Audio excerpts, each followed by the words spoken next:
నా పేరు తమ్మిశెట్టి నాగమణి అండి. మా వారు చనిపోయారు. నాకు 2 పిల్లలు. నేను ఇళ్ళకి వెళ్ళి గిల్టు నాగలు అమ్ముతా ఉంటాను. గిల్టు నాగలండి, చెవులు ఇవి, గాజులు అలాంటివి, దండలు అవన్నీ అమ్ముతాను. నాకు వచ్చే ఆదాయం రోజుకి 200 నుంచి 300 రూపాయలు వస్తాయి.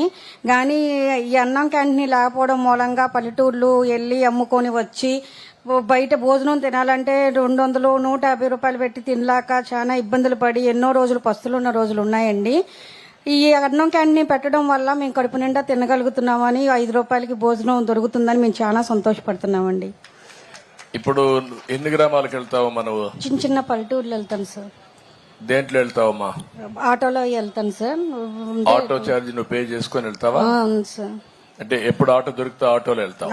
ఆటోలు దొరుకుతాయి సార్. ఇప్పుడు నీకు ఎంత లగేజ్ ఉంటుంది మొత్తం మోసేది? ఉంటుంది సార్. ఒక ఎన్ని కేజీలు రఫ్గా? ఒక 5 కేజీలు 6 కేజీలు ఉంటుందండి. నువ్వు మఫెడ్ ఇస్తే నేర్చుకుంటావా?